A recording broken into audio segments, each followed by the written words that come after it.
Yo, j'espère que vous allez bien. Aujourd'hui, on va se retrouver pour une vidéo sur Shaman. Ça faisait longtemps que j'avais pas mis de liste à jour de Shaman.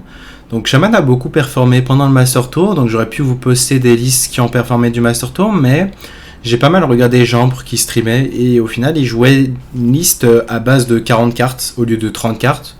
Je suis plutôt critique sur les listes à base de 40 cartes parce que pour moi elles sont moins solides, on joue plus de mauvaises cartes.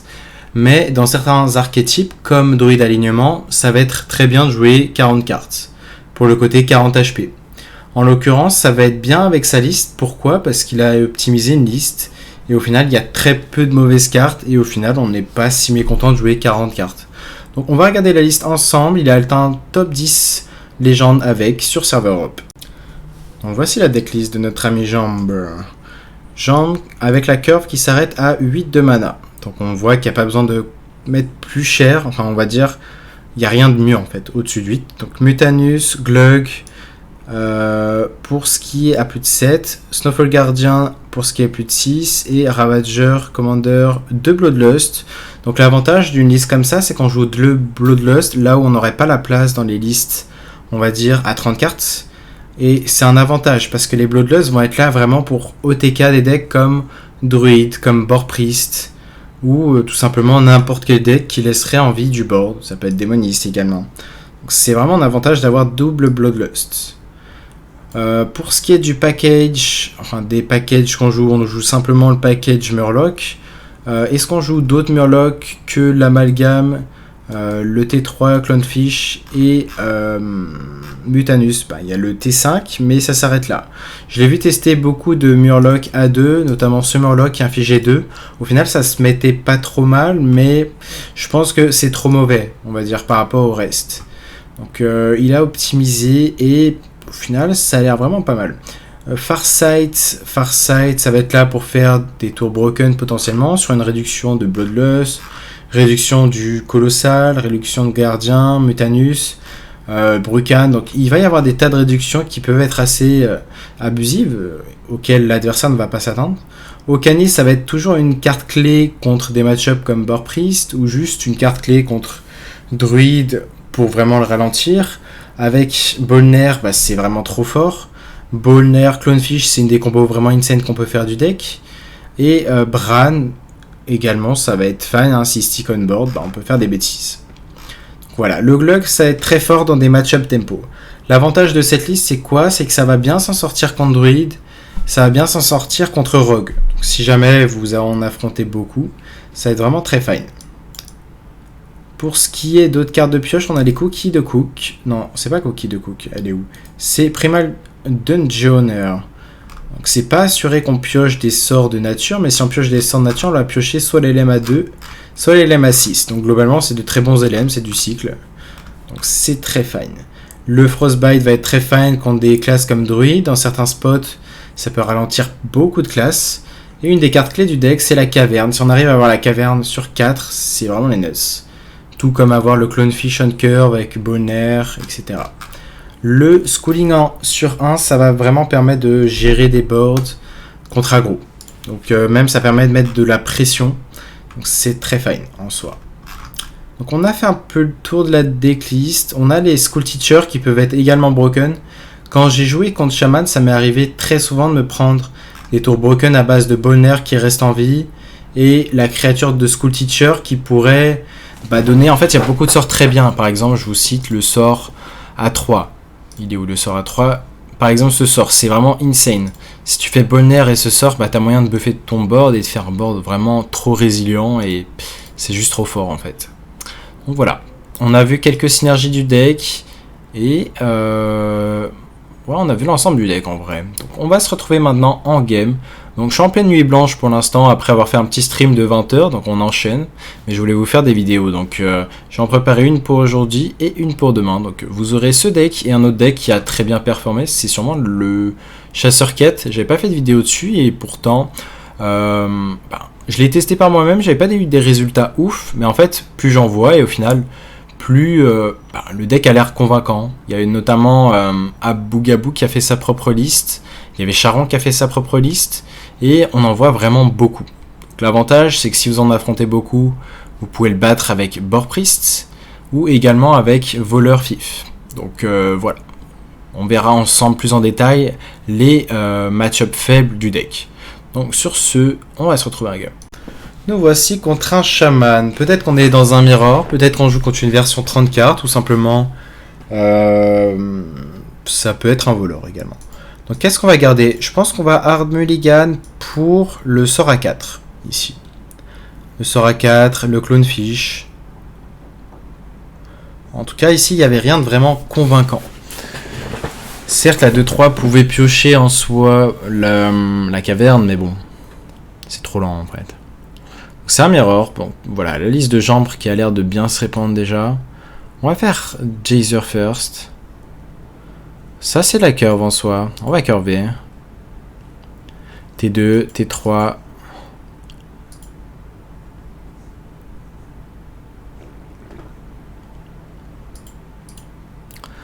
Dans le bottom du deck, de vraiment bien, il y a le Ravager qui pourrait piocher plein de Murlocs, mais voilà, on peut faire ça. Les mirrors sont assez techniques.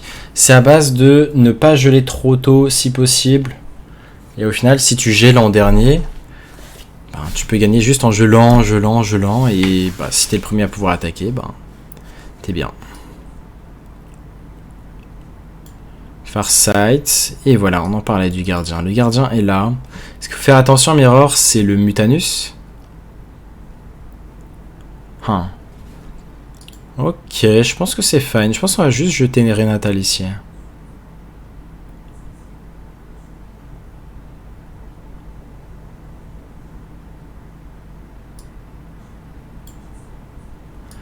Changement de plan.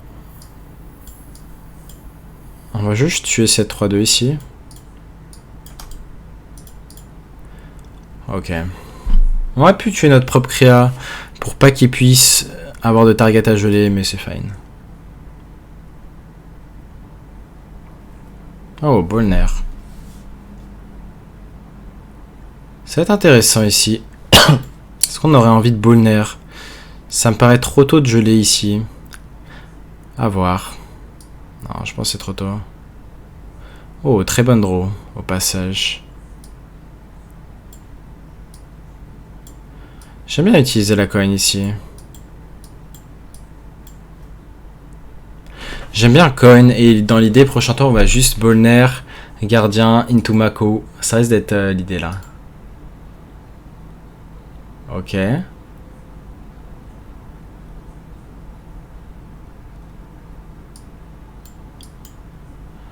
On reste sur le plan ici.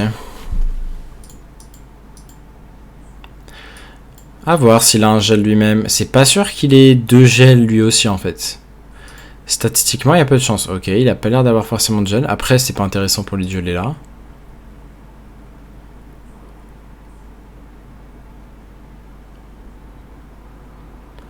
Je suis curieux de voir s'il va mettre des serviteurs. Bon, il va taper, hein.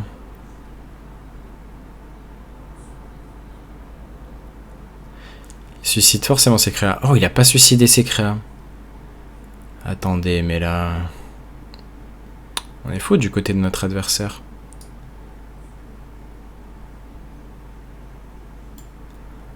On va faire ça.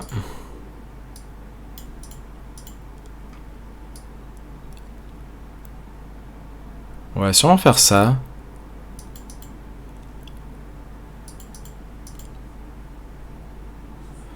Bloodlust. Bon, il y a très peu de chances que ce board puisse attaquer, hein, pour être honnête. Ouais, c'est ça, il y a le gardien. Oh, Brucan, c'est pas trop mal.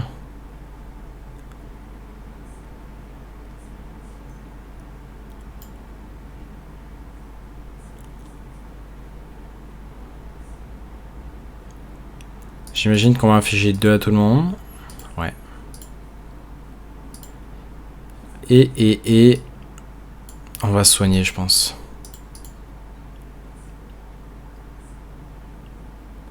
Donc voilà, il a eu la réponse en termes de gel. Peut-être qu'on aurait dû garder des gels à 1. Après, ça nous a permis de tanker, de ne pas prendre ses dégâts. Est-ce qu'on est juste mort ici?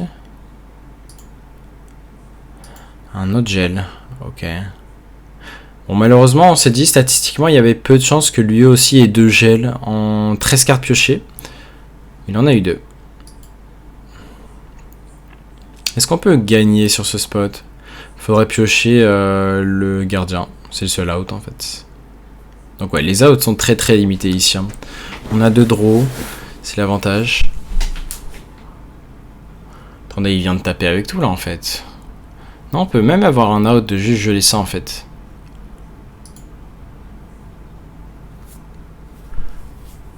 Ok.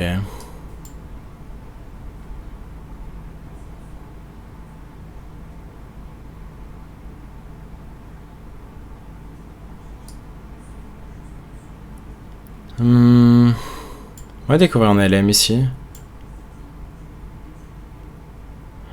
On va prendre le taunt par défaut.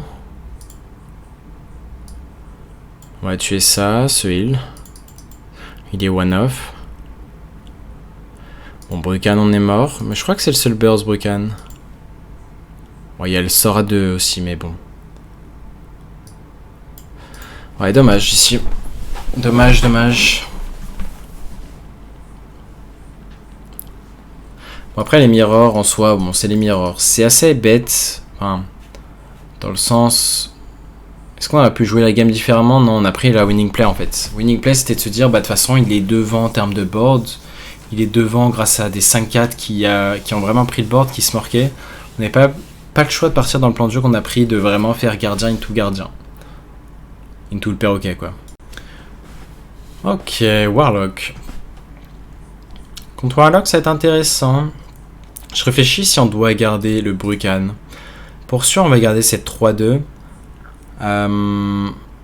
Brucan va être là souvent pour finir les games, mais bon. Non, je pense pas que c'est un keep. Si c'est un Warlock en tout cas. Si c'est un Warlock, le Brucan, ça a beaucoup de burst en fait. On a le Bran. On peut peut-être faire des choses avec ce Bran. Ok, c'est un Demonis Murloc. Autant dire que je pense que c'est imperdable. Frostbite. Peut-être Frostbite. Ça a de quoi vraiment ralentir en fait. Parce qu'il joue peu de sorts. Je crois qu'il joue des sorts à 2 qui buff. Ouais, c'est ça. Je voulais buffer ça. Enfin, je voulais Frostbite ça. Et là, ça va être compliqué pour lui hein, de faire une main à buffer. Parce que du coup, son seul sort... Je crois qu'il joue qu'un seul sort. Le sort à 2 qui buff sa main de +1/+1. C'est Murloc.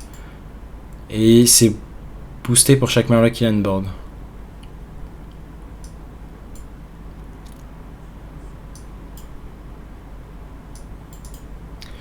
Ok, Jazer, on a vu qu'il n'y avait pas grand chose d'intéressant au fond du deck.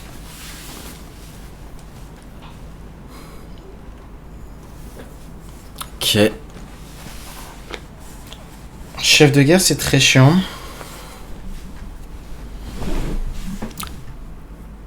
On a un gel, mais bon. Il a peu de cartes en main.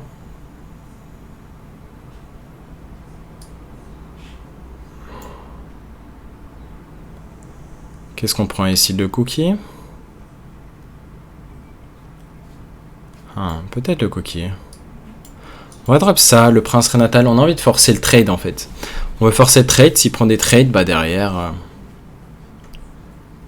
C'est-à-dire qu'on aura moins de créatures à remove. Est-ce qu'il va prendre ce trade alors que c'est 7 d'attaque? Étonnant.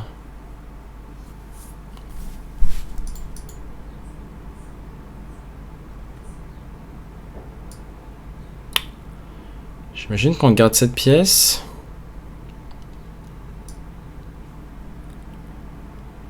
On va freeze ça.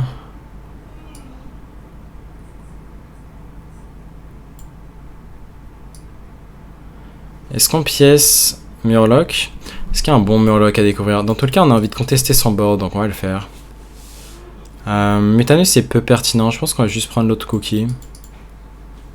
Ok. Bon, ça doit se voir un petit peu que je suis complètement KO. Mais là, je me force en fait. Je me force à vraiment me recaler aux horaires européennes.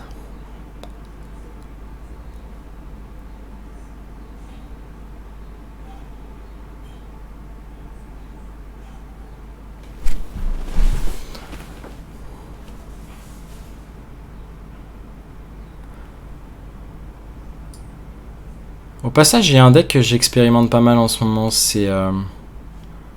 Je vais réfléchir si on trade. Je pense qu'on va trade ça quand même. On va prendre des trades parce qu'on va faire ça sûrement. Et ouais, en ce moment, je suis en train d'expérimenter un démo mine de 40 cartes. Et au final, ça a l'air de bien s'en sortir. Donc, à voir. Peut-être que je ferai un guide dessus. L'idée, c'est que la version est bien contre Druid Alignement. Bon, malheureusement, ça voulait pas ces games. Hein.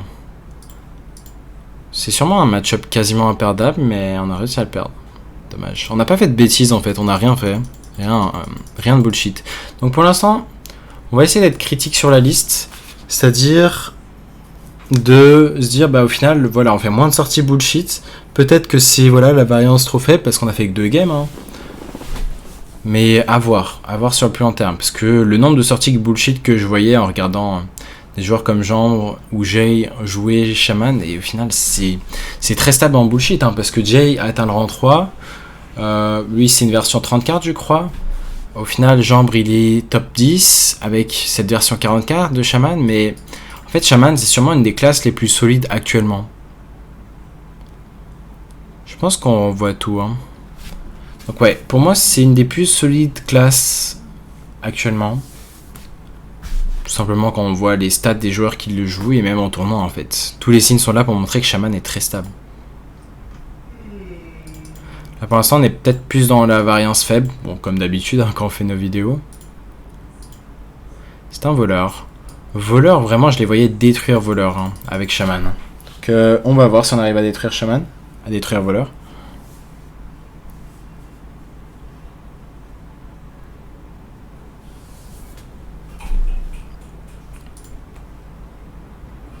Déjà, un Gnoll, c'est très chiant ici. Je sais pas, j'ai l'impression que la main est horrible. Il va falloir plus de games hein, pour voir vraiment le potentiel du deck.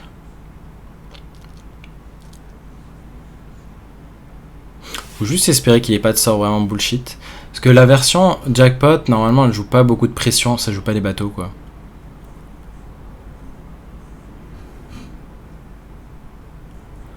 Deux gnolls face à 0 board.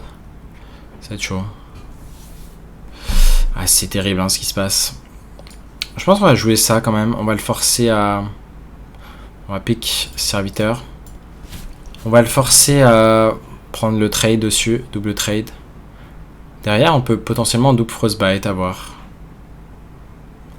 Mais ouais, j'arrive pas à avoir une main qui gagne. Hein. Après là, c'est vraiment le jour et la nuit entre les sorties bullshit qu'on peut faire et les sorties qu'on fait. Parce que arriver à perdre ce match-up, ça veut dire que bon... On peut le perdre hein, ce match-up, hein, clairement. Fifrock, c'est un des decks les plus solides. D'ailleurs, j'ai hésité à vous le représenter parce qu'on a un bon joueur français qui a fait un top 1 avec la classique voleur bateau. C'est la version que j'avais présentée, mais l'intérêt de la présenter à nouveau, ça serait juste pour vous montrer des match-up au final.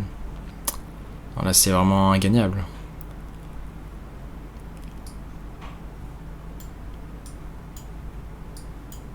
On va juste faire ça et attendre. L'avantage des 40 PV, c'est qu'on peut tanker un peu plus.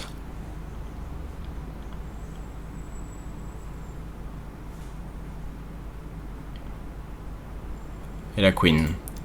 La Queen qui, soi-disant, au passage, est le meilleur win rate de Jackpot Rogue. C'est vraiment la carte. Quand Rogue là sur 5, c'est...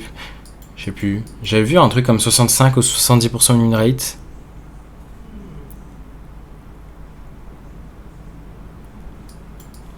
Je pense qu'on va élémental. Et on va découvrir un élémental. Sûrement le lifesteal ici.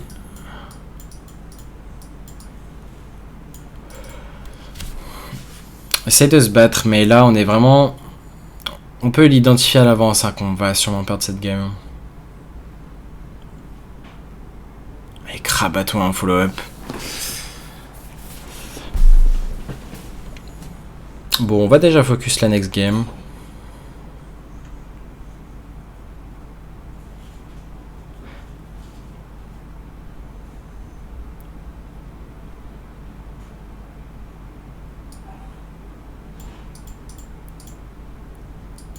Enfin, en fait, certes, on a de quoi gérer, mais ça fait pas gagner. La main est tellement pauvre. On a ça pour avoir des ressources en soi, mais on se fait tellement out tempo que ça m'a l'air ingagnable.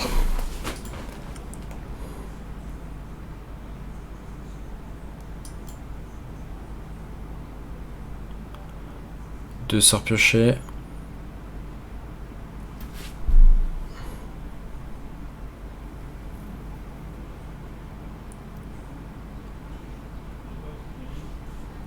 Ça, j'avais envie de présenter un petit peu les nouvelles cartes. Je les ai regardées. Il y a vraiment une grosse synergie que j'ai vue, donc peut-être que je vous présenterai cette grosse synergie et je ferai l'analyse de mes cartes et mon point de vue sur est-ce que les cartes sont jouables ou pas. Mais il y a vraiment une synergie broken, un deck broken qui peut arriver à base de voleurs. Bon, au moins les games sont rapides. On aurait pu piocher, mais il n'y a rien qui nous sauve, hein, c'est pas à voir. Une pioche de plus qui nous aurait sauvé. Bon, pour l'instant, c'est un 0-3, mais on voit pas le potentiel du deck, parce qu'on est juste dans la variance faible, donc on peut pas juger le deck. Ce serait une erreur de le juger aussi vite. Ok, et si vous me demandez, au fait, la dernière version que j'avais présentée, donc de Quest Rogue, c'est très répandu en ce moment sur le ladder, il y a des versions 40 cartes qui apparaissent. J'ai affronté un adversaire qui était rang 3 sur serveur Amérique et qui jouait justement Quest Rogue 40 cartes. Donc, à voir si vraiment la decklist est très solide ou pas. Et là, on est sûrement contre un Quest. Ça peut être un voleur mine aussi. Ok, c'est plutôt un voleur mine, on dirait. Donc peut-être que cette fois-ci, on pourra faire la caverne curve ou juste une curve, quoi. Parce qu'en soit, le match-up contre voleur mine, il est close. Mais la caverne, disons que c'est une carte.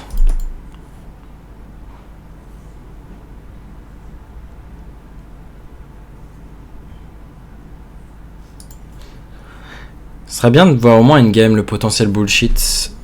Le potentiel de bullshit que peut faire le deck.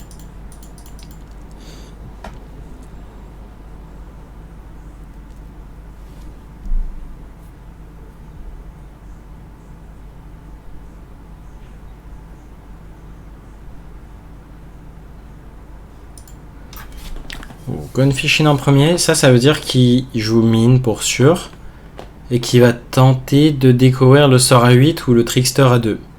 Enfin, le de 2 pour 4. C'est la lecture qu'on peut avoir ici. Il y a un keep, donc ça doit être ça.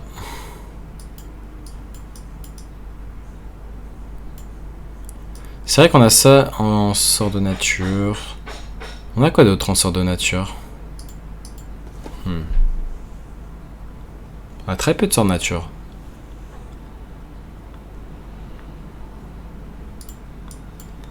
Caverne, bon là on va voir si les 40 HP peuvent nous carrer. On espère qu'il n'est pas de plan de jeu 5-8. Hein. 5-8 c'est très chiant. Ok, va falloir dodger là. Va falloir dodger. Je crois pas qu'on a dodgé. Si c'est qu'une mine, ça va.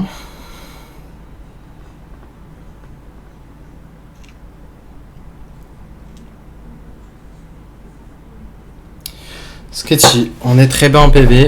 Et on est très souvent mort prochain tour, je pense.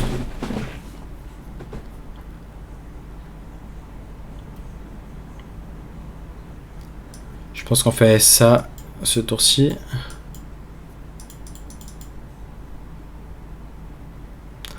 On a l'étal sur 3 dégâts, sur 2 dégâts même. Ce n'est pas mort, mais on est très souvent mort.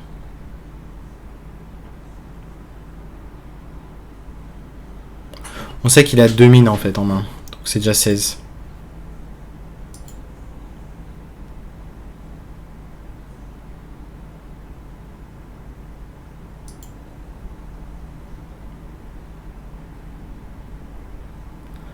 On n'est pas mort. Bah on va chercher un out ici.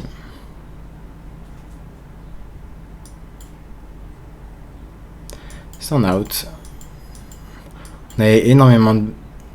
Attends, on avait les talent board. Ok. On a juste les talent board. Bon voilà, au moins on a curvé un petit peu. On a fait la caverne on curve. Et l'avantage des 40 HP, hein, les 40 HP qu'on carry pour survivre face à Volormine. Parce que Volormine est très strong, donc c'est vraiment un avantage d'avoir ces 40 PV. Druide. Druide parfait. Ça fait partie des match-ups que j'ai pas mal joué côté druide, mais peu côté chaman. Mais le match-up reste très dur hein, quand on est côté druide. Hein. On va rien regarder ici. Ah, une sortie Clonefish. Clonefish et Amalgame.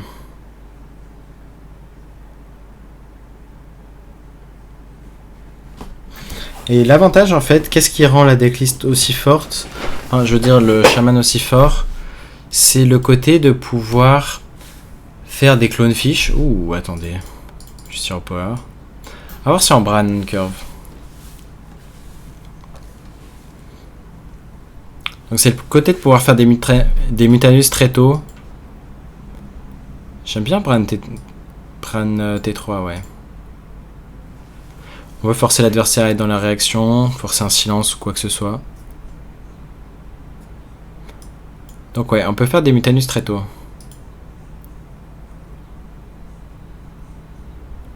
On va sûrement Mokani au canine externe.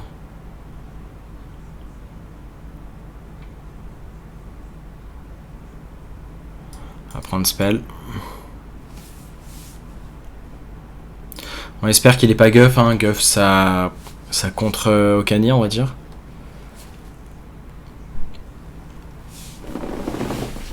Et ça c'est un kiff, donc c'est Guff ou Nourish. Non pas du tout.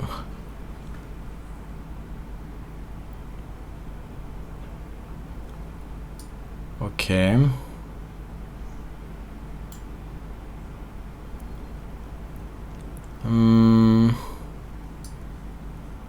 Sûrement Farsight pour filtrer le deck. Ouais.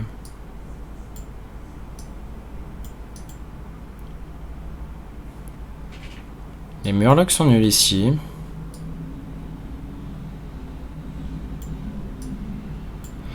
J'aime bien découvrir un nouveau pouvoir héroïque ici. Life Tap c'est le meilleur héros héroïque. Enfin pouvoir héroïque.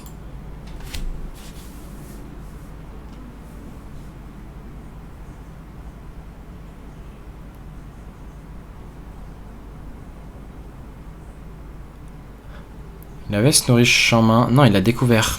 Ah. Il a découvert sur le négociateur. C'est les notes hein, quand tu arrives à faire ça. Parce que là, il a rampe en même temps.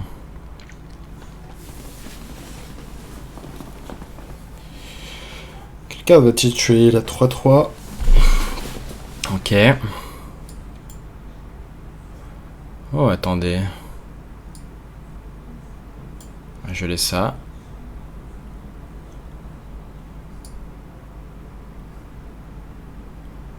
« 10 plus 15, 25. » On a 25, mais... ça me paraît pas correct ici. De faire la Bloodlust. On pourrait y Reaper en vrai. Peut-être qu'il faut Valios Reaper.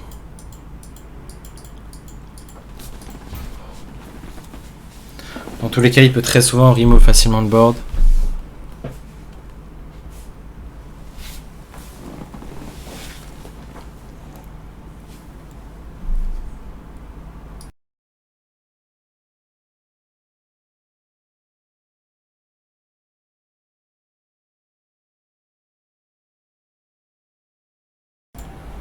Ok, c'est pas Onyxia, mais c'est très chiant quand même.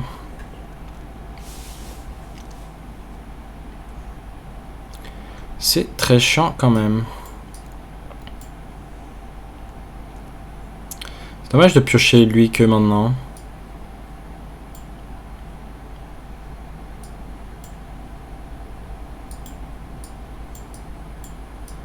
On va trade ça.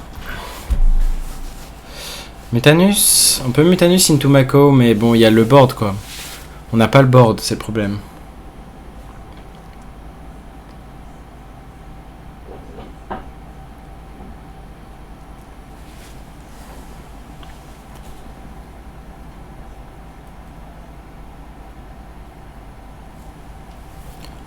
Ok, il va dans un T8.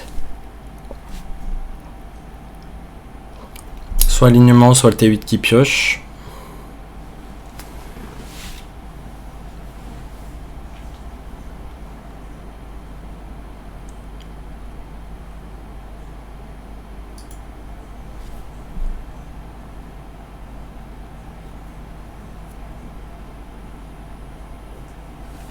On réfléchit, sûrement Glug ici.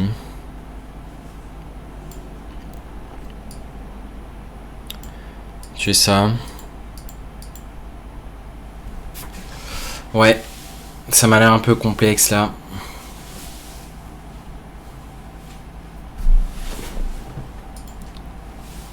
Au final, il leur a manqué quoi en early? Bah, il y a le Bran qui s'est fait gérer. Le Bran s'est fait gérer. Okani.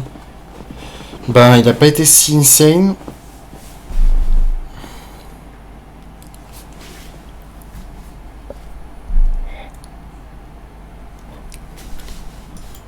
Parce qu'en fait, on veut vouloir faire des Mutanus très tôt. C'est ce qui fait que ça gagne la game très souvent. Quand t'arrives à faire Mutanus très tôt, mais là, on n'a pas eu le timing.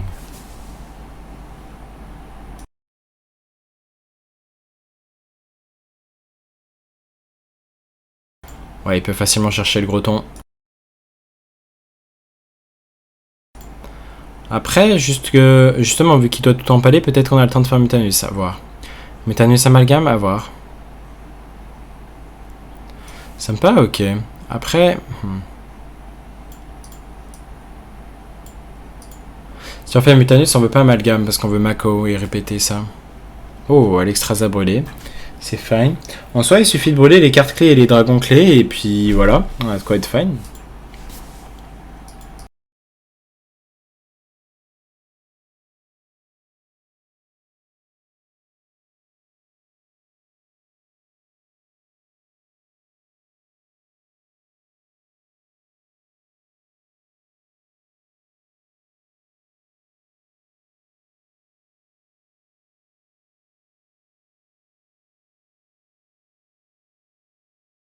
Oh, Bolner.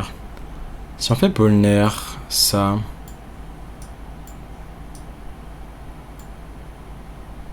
Est-ce que ça marche? J'ai un doute.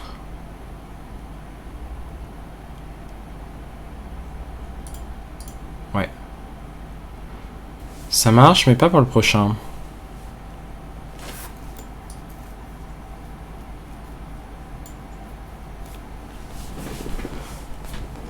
Ok.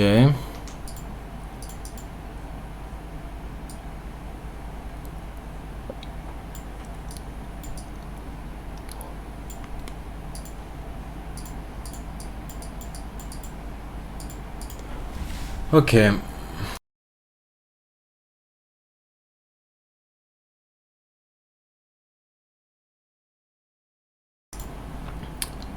Ça, je viens de voir qu'il n'y avait pas le son du jeu, my bad.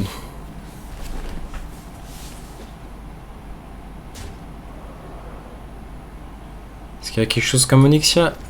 Ok, c'est le dernier scale of Onyxia. Ah non, l'autre a été créé par Moonlight, j'imagine.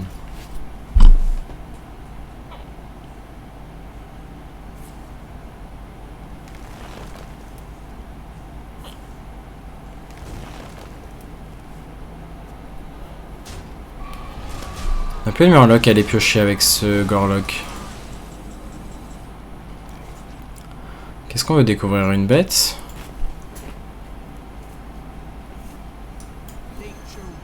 Juste piocher ici.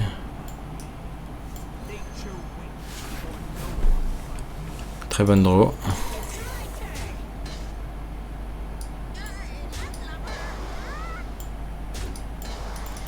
Un full face ici. Ça peut être très fort alignement. L'idée c'est qu'on a des outils post-alignement en fait. Comme ceci. Il va trader alignement. À voir.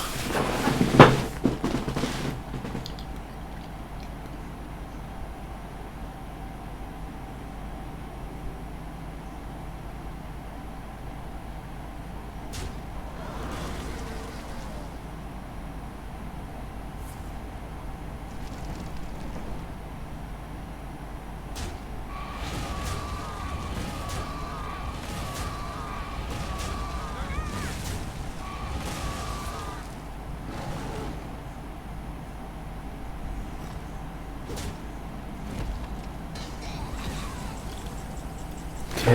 Bon, la deuxième caverne est plutôt inutile.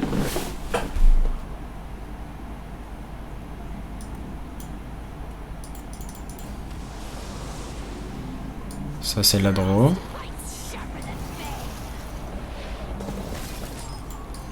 Un élémentaire. Rien de ouf ici.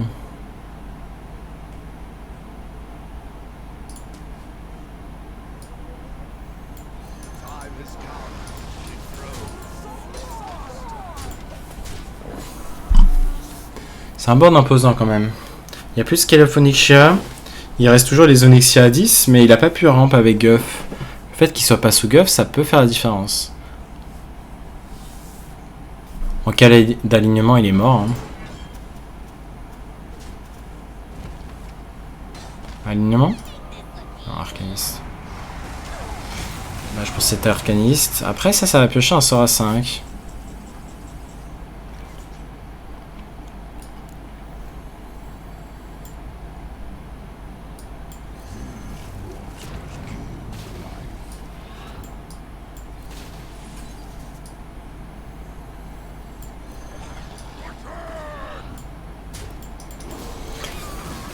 Ok, on va patiemment attendre.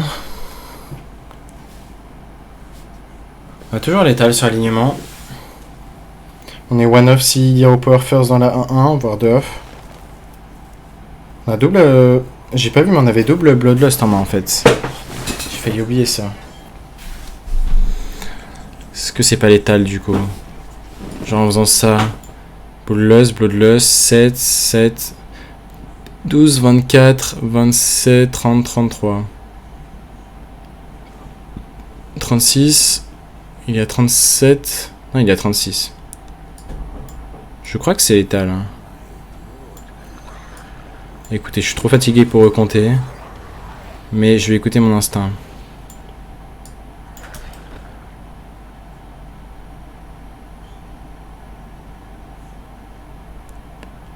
Attends, en fait, on fait juste ça.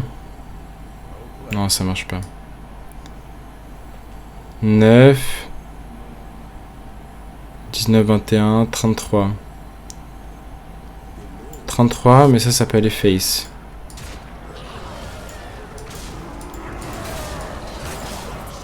Ouais, c'est ça. Donc ouais, toujours faire confiance à son instinct. Ça marche bien.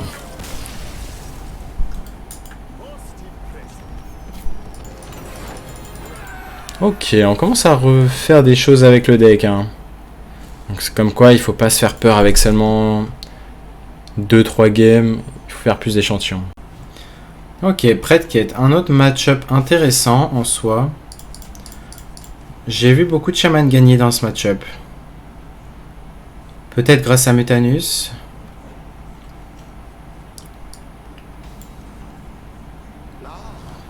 Et oui, je me rappelle aussi des chamans qui gagnent juste à la tempo en faisant un gros board. Et en fait, c'est grâce à Bloodlust. Bloodlust, ça fait vraiment la différence. Au Canyon Curve peut ralentir également.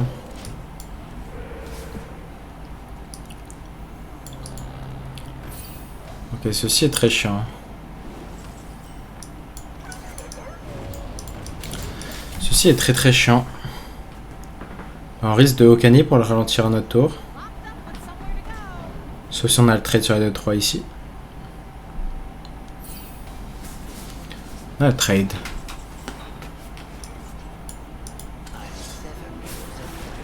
On va juste prendre serviteur.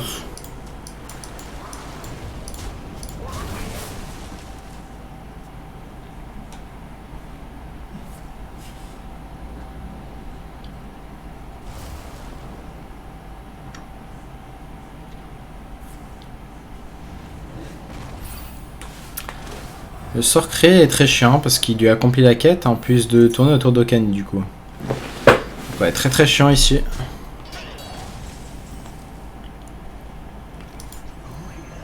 On va faire ça, on aurait pu piocher des cartes. Et on va faire ça. Ça se met vraiment pas ouf. Ouais, c'est vraiment mauvais ici.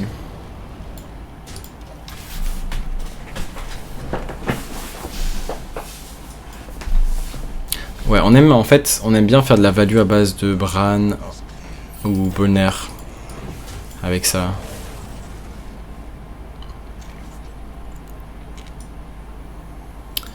Je sais pas, j'ai pas l'impression que c'est une main gagnante ici. On n'a pas fait une sortie agressive. Et en fait, ça joue les premiers tours. Là, si tu agresses pas, c'est finito. Après, on a dit, il y a toujours le plan de jeu de faire un gros board et Bloodlust. Mais, je sais pas, ça me paraît trop lent, là. Frostbite peut le ralentir, en soi.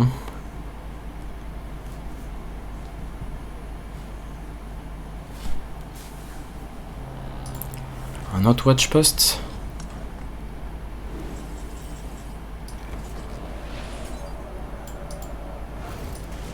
On va tuer ça et ensuite on watch post.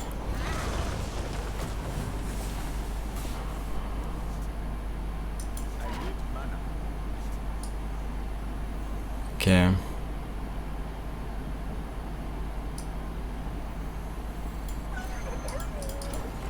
On va faire ça. Prochain tour, on risque de juste Ravager.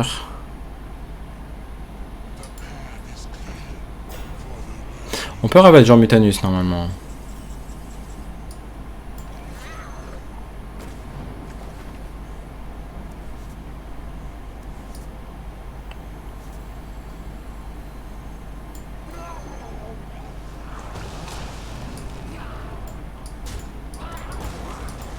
Il n'avait pas de serviteur en main. Intéressant. On se fait très bien rect du coup. Ah.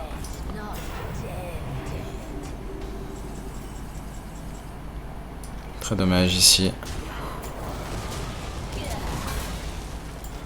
On va découvrir des murlocs. Faisons de la value. Deuxième Mutanus.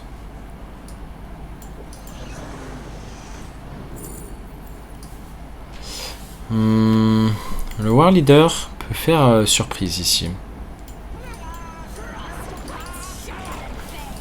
Donc ouais, là à tout moment une Bloodlust est si vite arrivée.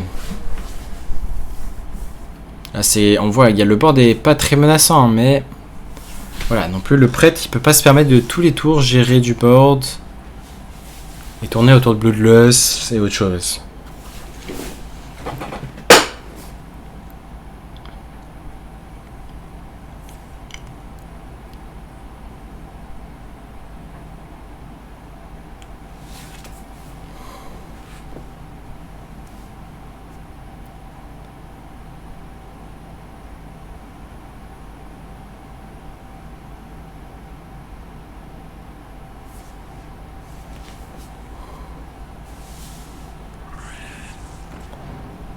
Quel Bloodlust, on aurait quoi? 5, 10, 15, 21... Pas assez, hein.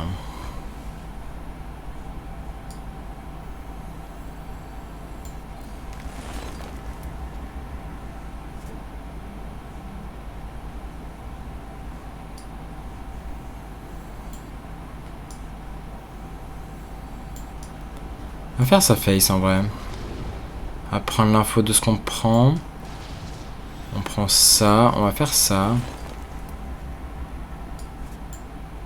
On va geler sacré. Ah, on pourrait Frostbite, ça le ralentit.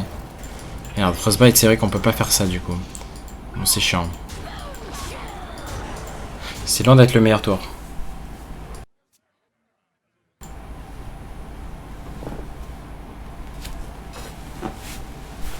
Ça, c'est très chiant.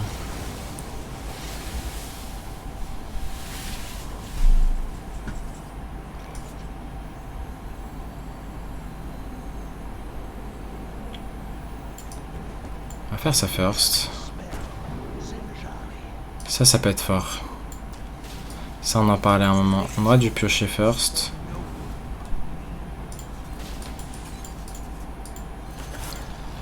On va taper, hein. On va taper tous les tours. C'est du burst. À tout moment, la gamme est vite finie sur Bloodlust.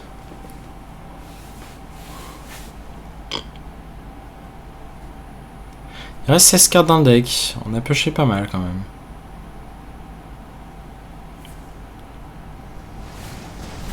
Ah. Très chiant qu'il ait les deux boosters à 8.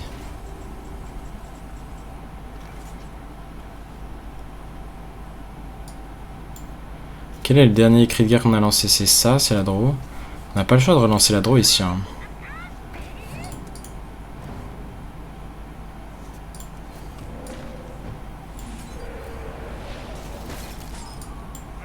On va balancer ça.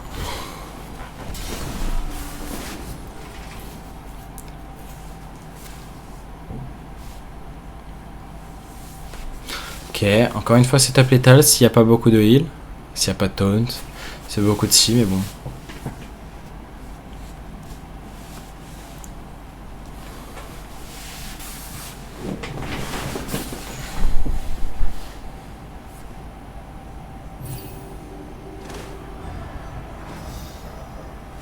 C'est quoi? C'est tu toutes les créas impaires?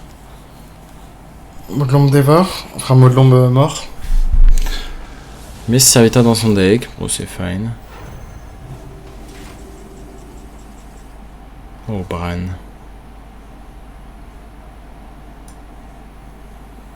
Attendez, on a 5, 6, 7, 6, 7, 8, 9, 10, 11, 12...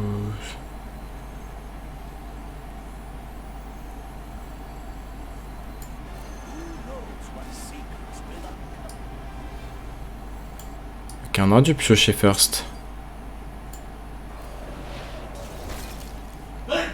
Oh attendez, comment ça marche? Je crois que ça va répéter...